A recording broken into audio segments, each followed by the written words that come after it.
नमस्कार, मी दिनेश कांजी. आपण बघताय न्यूज डंका. अमेरिकेच्या वित्त संस्था गेली अनेक दशकं सोन्या चांदीच्या दराचं भाकीत करतायत. परंतु गेल्या 3-4 वर्षाचा ट्रेंड जर तुम्ही पाहिला तर तुमच्या लक्षात येईल की ही सगळी भाकीतं अक्षरशः तोंडावर आपटलेली आहेत. आणि त्यामुळे मनामध्ये एक प्रश्न निर्माण होतो की या वित्त संस्था जाणीवपूर्वक सगळ्या जगाला गाफील ठेवण्याचं काम तर करत नाहीत ना. सोन्यामध्ये करण्यात येणारी गुंतवणूक आता बिटकॉईनच्या दिशेने वळते, अशा प्रकारचं विधान जेपी मॉर्गनच्या एका तज्ज्ञाने 2021 मध्ये केलं होतं. एका बाजूला बिटकॉईनचे ढोल बडवायचे आणि दुसऱ्या बाजूला सोन्यामध्ये स्वतःची गुंतवणूक वाढवत न्यायची ही बहुधा अमेरिकेची रणनीती असावी.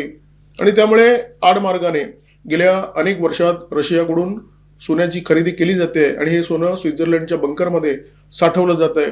एका बाजूला रशियावर निर्बंध लादायचे, जगाला सांगायचे की रशियाकडून तेल खरेदी करायची नाही, आणि दुसऱ्या बाजूला आडमार्गाने रशियाच्या सोन्याची खरेदी करायची ही अमेरिकेची रीत. आणि त्यामुळे गेल्या अनेक वर्षामध्ये डॉलरला सूज आलेली दिसते आणि सोन्याला मात्र झळाळी आलेली आहे. आणि आज तर सोन्याने विक्रमी दर प्रस्थापित केलेले आहेत. जेपी मॉर्गन, HSBC, गोल्डमॅन सॅक्स, सिटी बँक या सगळ्या बँकांची, या सगळ्या वित्त संस्थांची तुम्ही गेल्या 4 वर्षातली भाकीतं काढा आणि त्याच्यानंतर सोन्याला जे दर मिळालेले आहेत त्या दराची या भाकितांबरोबर तुलना करा. तुमच्या लक्षात येईल की ही जी भाकितं आहे ती प्रत्यक्ष दराच्या जवळपास सुद्धा पोहोचलेली दिसत नाहीयेत. आणि त्याच्यानंतर मनामध्ये हा प्रश्न निर्माण झाल्याशिवाय राहत नाही की इतक्या मोठ्या वित्त संस्था ज्याच्यामध्ये इतके मोठे नामांकित तज्ज्ञ काम करत असतात, प्रचंड मोठी यंत्रणा असते, अशा यंत्रणा सातत्याने अशा प्रकारची चुकीची भाकितं कशा प्रकारे करतायत. आणि त्यामुळेच हा प्रश्न मनात निर्माण होतो की या वित्त संस्था जाणीवपूर्वक सगळ्या जगाला अंधारात ठेवण्याचं काम करत होत्या का, आणि जगाला अंधारात ठेवून दुसऱ्या बाजूला स्वतःचे सोन्याचे साठे वाढवत होत्या का.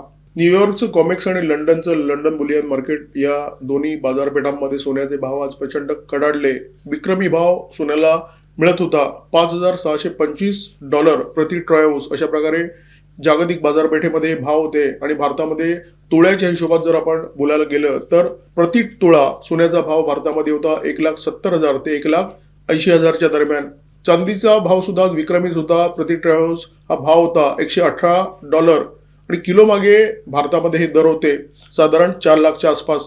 मी तुम्हाला सांगतो की जागतिक वित्त संस्था सातत्याने सोन्या चांदीच्या दराबाबत अक्षरशः तोंडावर पडताना दिसत आहेत. जेपी मॉर्गनने नोव्हेंबर 2025 मध्ये सोन्याच्या दराचं भाकीत केलं होतं आणि दरवेळेपेक्षा जरा जास्तच भाकीत केलं होतं. त्यांनी असं म्हटलं होतं की 2028च्या अखेरपर्यंत सोन्याचे भाव प्रति ट्रॉय औंस साधारण $8,000 पर्यंत पोहोचतील. परंतु त्यांचं हे जे भाकीत आहे ते पुन्हा एकदा चुकीचं ठरण्याची शक्यता आहे. कारण 2026चं त्यांनी जे भाकीत दिलं होतं म्हणजे 2026च्या डिसेंबर महिन्यापर्यंत सोन्याचे दर प्रति ट्रॉय औंस साधारण $4,900 इतके असतील. परंतु सोन्याचा दर आत्ताच $5,500च्या पलीकडे गेलेला दिसतोय. अमेरिकेवर कर्जाचा बोजा प्रचंड वाढत चाललेला आहे. आता हे कर्ज 38 ट्रिलियन पार गेलेले आहे. आणि हे कर्ज चुकवण्यासाठी, अमेरिकेची अर्थव्यवस्था सावरण्यासाठी अमेरिकी सरकार सातत्याने डॉलर नावाचा कागदाचा कपटा छापतंय. सगळ्या जगाच्या ही बाब लक्षात आलेली आहे. त्यामुळे सगळ्या जगाने आपल्या तिजोऱ्यातून, आपल्या केंद्रीय बँकांमधून अमेरिकी बॉन्ड आणि अमेरिकी डॉलरची हद्दपारी आता सुरू केलेली आहे. मोठ्या प्रमाणामध्ये अमेरिकी बॉन्डची विक्री केली जाते. ब्रिक्स गटातील देश याच्यामध्ये सगळ्यात आघाडीवर आहेत. आणि बहुधा आता चित्र असं दिसतंय की युरोपातील देश सुद्धा या शर्यतीमध्ये सामील होतील. 2024 मध्ये भारताने अमेरिकी डॉलरमध्ये केलेल्या गुंतवणुकीचा जो आकडा होता तो होता $241 अब्ज. 2026 येता हा आकडा आता झालेला आहे $174 अब्ज. म्हणजे गेल्या वर्षभरामध्ये आपण $70 अब्ज अमेरिकी बॉन्डची विक्री केलेली आहे. आणि ही विक्री करून हा जो पैसा आहे त्यातला सगळ्यात मोठा भाग आपण सोन्यामध्ये गुंतवलेला आहे. आज भारताकडे 880 मेट्रिक टन सोनं आहे. सगळ्या जगामध्ये जी गोल्ड रश सुरू आहे त्याच्याबद्दल आपण चर्चा सातत्याने ऐकतो की चीनने खूप मोठ्या प्रमाणामध्ये आपल्या देशामध्ये सोन्याचे साठे निर्माण केलेले आहेत. भारत आपले सोन्याचे साठे वाढवतोय. पोलंडबद्दल अलीकडे बातमी आली की पोलंड आता लवकरच 150 टन सोनं विकत घेणार आहे. परंतु अमेरिका आपले सोन्याचे साठे वाढवत आहे अशी बातमी तुम्ही ऐकली आहे का? ही बातमी तुम्ही ऐकली नसेल कारण अमेरिकेची इच्छा नाही आहे की ही बातमी तुमच्या कानापर्यंत जावी. परंतु वस्तुस्थिती ही आहे की अमेरिका सुद्धा आपल्या सोन्याचे साठे वाढवते. रशिया हा जगातला 2ऱ्या क्रमांकाचा सोने उत्पादक देश. रशियावर निर्बंध आहे, त्यामुळे रशियाकडून थेट अमेरिका सोन्याची खरेदी करू शकत नाही. मग रशियाकडून सोनं जातं दुबईमध्ये म्हणजे UAE मध्ये. UAE मधून ते जातं स्वित्झर्लंडमध्ये. आणि स्वित्झर्लंडमध्ये गेल्यानंतर तिथल्या रिफायनरीमध्ये हे पुन्हा एकदा वितळवलं जातं. त्याला एक नवा शिक्का दिला जातो आणि ते तिकडच्या सुरक्षित बंकरमध्ये साठवलं जातं. स्वित्झर्लंडच्या बंकरमध्ये जे सोनं साठवलं जात आहे ते अमेरिकी सरकार थेट खरेदी करत नाहीये. JP मॉर्गन आणि HSBC सारख्या वित्तसंस्थांच्या माध्यमातून हे सोनं खरेदी केले जात आहे. दुसऱ्या महायुद्धानंतर रशिया आणि अमेरिकेमध्ये शीतयुद्ध सुरू झालं आणि अशी शक्यता व्यक्त करण्यात येत होती की दोन्ही देश कदाचित एकमेकांना अण्वस्त्रांनी लक्ष्य करतील. म्हणून अमेरिकेने आपलं सोनं स्वित्झर्लंडमध्ये सुरक्षित बंकरमध्ये ठेवलं. हे बंकर अशा प्रकारे डिझाईन करण्यात आले होते, अशा प्रकारे तयार करण्यात आले होते की त्याच्यावर अण्वस्त्रांचा कोणताही परिणाम होणार नाहीये. त्यामुळे हे बंकर अत्यंत सुरक्षित मानले जातात. अमेरिकेने सोनं साठवण्यासाठी आज सुद्धा हाच पर्याय निवडलेला आहे. अमेरिकेच्या राष्ट्राध्यक्षपदी डोनाल्ड ट्रम्प आल्यानंतर स्टेबल कॉईन नावाच्या प्रकरणाची अमेरिकेमध्ये आणि सगळ्या जगामध्ये जबरदस्त चर्चा सुरू झाली. स्टेबल कॉईन ही क्रिप्टो करन्सी आहे आणि ही क्रिप्टो करन्सी जर तुम्हाला विकत घ्यायची असेल तर तुम्हाला डॉलर खर्च करावे लागतात. एकदा जर तुम्ही $100 स्टेबल कॉईन विकत घेतलेत तर स्टेबल कॉईन जारी करणारी जी कंपनी आहे टेथर ती $100 किमतीचं सोनं स्वतःकडे विकत घेऊन ठेवते. म्हणजे तुमचा पैसा या क्रिप्टो करन्सीमध्ये गुंतवल्यानंतर कधीही बुडणार नाही, कारण ही जी क्रिप्टो करन्सी आहे त्याला सोन्याचं पाठबळ आहे. स्टेबल कॉईन जारी करणारी टेथर ही जी कंपनी आहे ते खूप मोठं प्रकरण आहे. खूप मोठं अशासाठी म्हणतो कारण ही कंपनी दर आठवड्याला जवळजवळ 1 मेट्रिक टन सोन्याची खरेदी करते आणि हे सोनं खरेदी केल्यानंतर ठेवलं जातं स्विस बंकरमध्ये. या कंपनीचे जे CEO आहेत पावलो अर्डोएनो त्यांनी जाहीर केलेलं आहे की या कंपनीकडे स्वतःचे बंकर आहेत. बंकर म्हणजे तशाच प्रकारचे बंकर ज्या बंकरवर न्यूक्लिअर हल्ल्याचा कोणताही परिणाम होणार नाहीये. आणि ते असं म्हणतात की टेथर ही जी कंपनी आहे ती सोन्याच्या बाजारपेठेमध्ये एखाद्या केंद्रीय बँकेसारखं काम करते आहे. या बँकेकडे जे सोन्याचे साठे आहेत ते जवळजवळ 140 मेट्रिक टनच्या आसपास आहेत आणि त्याची जी किंमत आहे ती साधारण $24 अब्ज इतकी प्रचंड आहे. म्हणून मी म्हणतोय की टेथर हे जे प्रकरण आहे ते खूप मोठं प्रकरण आहे. स्टेबल कॉईनचा संबंध अमेरिकी डॉलरशी आहे, अमेरिकी सरकारशी आहे. अमेरिकी डॉलर भक्कम करण्यासाठी ट्रम्प यांनी ज्या ज्या उचापती केल्या त्या अनेक उचापतीमध्ये स्टेबल कॉईन हे सुद्धा एक प्रकरण आहे. अमेरिकेमध्ये डोनाल्ड ट्रम्प यांच्या भोवती जो गोतावळा दिसतो नेत्यांचा, त्यांची विधानं ऐकल्यानंतर तुम्हाला असं सतत वाटत असेल की ही अत्यंत अपरिपक्व आणि मूर्ख मंडळी आहेत. म्हणजे यांना साधं एखादं राजकीय विधान करता येत नाही. आणि तरी सुद्धा ही मंडळी डोनाल्ड ट्रम्प यांना प्रिय असतात, त्यांचे अत्यंत जवळ असतात, कारण हे डोनाल्ड ट्रम्प यांचे चमचे आहेत आणि ते डोनाल्ड ट्रम्प यांची चाटुकारिता करत असतात.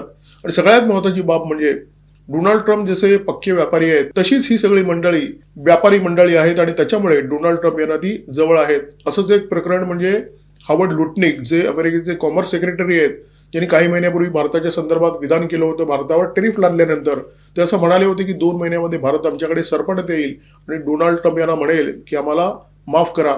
अमेरिकेचे कॉमर्स सेक्रेटरी होण्याच्या पूर्वी हावर्ड लुटनिक हे कॅन्टर फिट्झगेराल्ड या कंपनीचे CEO होते. ही तीच कंपनी आहे जी टेथरच्या स्विस बंकरमधल्या सोन्याची कस्टोडियन आहे. आता तुम्हाला लक्षात आलं असेल की अमेरिकी सरकारचा या टेथरशी काय संबंध आहे. तो टेथर या कंपनीचा डोनाल्ड ट्रम्प यांच्याशी आणि अमेरिकी सरकारशी किती घट्ट संबंध आहे हा संबंध स्पष्ट करणारा आणखी एक जबरदस्त क्लू तुम्हाला देतो. वर्ल्ड लिबर्टी फायनान्शियल ही ट्रम्प यांच्या कुटुंबियांची कंपनी. ही कंपनी क्रिप्टोमध्ये गुंतवणूक करते. या कंपनीची स्टेबल कॉईनमध्ये भागीदारी आहे. हे नाव तुम्ही याच्यापूर्वी अनेकदा ऐकलं असेल. ही तीच कंपनी आहे ज्या कंपनीच्या काही पदाधिकाऱ्यांनी पाकिस्तानला काही महिन्यापूर्वी भेट दिली होती आणि थेट पाकिस्तान सरकारशी करार केला होता. हा करार जेव्हा झाला तेव्हा पाकिस्तानचे फील्ड मार्शल आसिम मुनीर आणि पाकिस्तानचे पंतप्रधान शहबाज शरीफ उपस्थित होते. या कंपनीचे जे कोणी पदाधिकारी होते त्या पदाधिकाऱ्यांना शाही वागणूक देण्यात आली होती, त्यांना रेड कार्पेट ट्रीटमेंट देण्यात आली होती आणि पाकिस्तान सरकारमधले सगळे बडे बडे अधिकारी, पदाधिकारी, नेते सगळे या कराराच्या वेळी उपस्थित होते. फील्ड मार्शल आसिम मुनीर आणि पंतप्रधान शहबाज शरीफ यांच्यासह.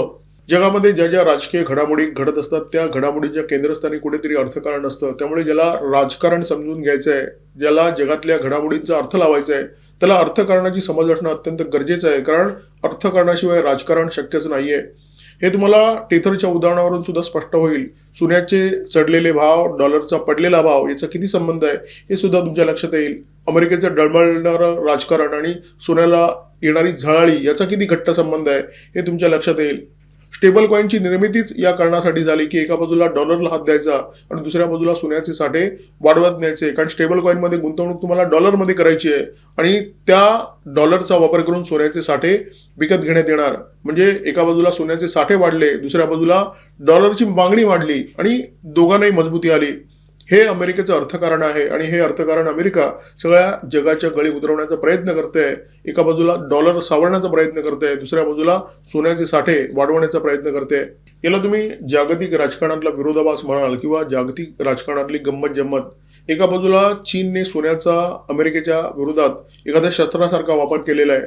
सोन्याचा वापर करून चीन डॉलरला मारण्याचं काम करतोय, डॉलरचा ढोल पिटण्याचं काम करतोय आणि दुसऱ्या बाजूला त्याच डॉलरला मजबूती येण्यासाठी अमेरिकेने स्टेबल कॉईनचा आधार घेतलेला दिसतोय आणि या स्टेबल कॉईनला आधार आहे पुन्हा एकदा सोन्याचा. 1971 पर्यंत अमेरिकेमध्ये ब्रेटन वूड पद्धती अस्तित्वात होती. ही पद्धती म्हणजे सोनं आणि डॉलरचं एक समीकरण होतं. तुम्हाला जेवढे डॉलर छापायचे तेवढा सोन्याचा साठा तुमच्याकडे असायला हवा. रिचर्ड निक्सन यांनी 1971 मध्ये ब्रेटन वूड पद्धतीचा कडेलोट केला. ही जी पद्धती आहे ती समुद्रामध्ये ढकलून दिली आणि त्याच्यानंतर अमेरिकेने मुक्तपणे डॉलर छापायला सुरुवात केली. मुक्तपणे म्हणण्यापेक्षा मनमानी पद्धतीने असं म्हणणं जास्त योग्य ठरेल.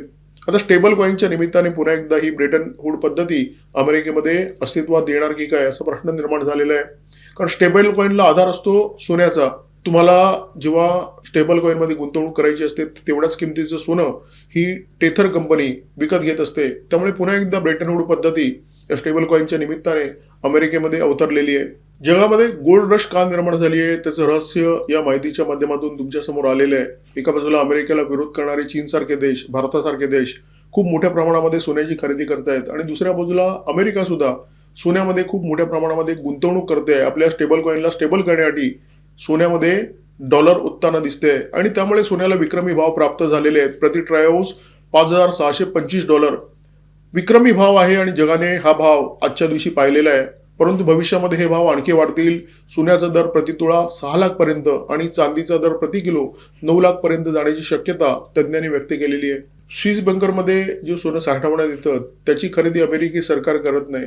ही खरेदी केली जाते अमेरिकी वित्त संस्थांच्या माध्यमातून. JP मॉर्गन असो, HSBC असो, USB असो अशा अनेक वित्त संस्थांच्या माध्यमातून ही सोन्याची खरेदी केली जाते. रशियाचं सोनं आधी UAE मध्ये येतं, दुबईच्या मार्गे ते स्वित्झर्लंडमध्ये येतं. स्विस रिफायनरीमध्ये हे सोनं पुन्हा एकदा पितळवण्यात येतं. मेटलर असो, वल्कांबी असो, PAMP असो या स्वित्झर्लंडच्या खूप मोठ्या रिफायनरी आहेत. या रिफायनरीमध्ये सोनं वितळवल्यानंतर एकतर ते त्या रिफायनरीच्या वॉल्ट्समध्ये साठवलं जातं किंवा इथे अनेक खासगी वॉल्ट सुद्धा आहेत. ब्रिंक्स आहे, लुमीज आहे, मल्का एमित नावाचं वॉल्ट्स आहे. या वॉल्ट्समध्ये हे सोनं साठवलं जातं. फेब्रुवारी 2022 मध्ये रशियाने युक्रेनवर आक्रमण केल्यानंतर अमेरिकेने रशियावर निर्बंध लादले. जगाला धमकावलं की तुम्ही रशियाचं तेल विकत घ्यायचं नाही. परंतु त्यावेळी अमेरिका मात्र रशियाकडून युरेनियम आणि अन्य बरीच उत्पादनं विकत घेत होता आणि त्याच काळामध्ये छुप्या मार्गाने रशियन सोन्याची सुद्धा खरेदी सुरू होती. कारण अमेरिकेकडे दुसरा पर्याय नव्हता. रशिया हा जगातला 2 नंबरचा सोने उत्पादक देश आहे. या देशामध्ये दरवर्षी जवळजवळ 340 मेट्रिक टन सोनं निर्माण केलं जातं आणि ते जगभरामध्ये विकलं जातं. परंतु रशियाकडून थेट सोन्याची खरेदी शक्य नसल्यामुळे कधी दुबई मार्गे, तर कधी हाँगकाँग मार्गे, तर कधी मध्य आशिया मार्गे, तर कधी तुर्कीच्या माध्यमातून हे सोनं स्वित्झर्लंडपर्यंत पोहोचवलं जायचं आणि स्वित्झर्लंडमध्ये मग अमेरिकी वित्त संस्थांच्या बंकरमध्ये हे साठवलं जायचं. अमेरिकेची जी आर्थिक नीती आहे ती अशा प्रकारची आहे ज्याला आपण डबल ढोलकी म्हणू शकतो.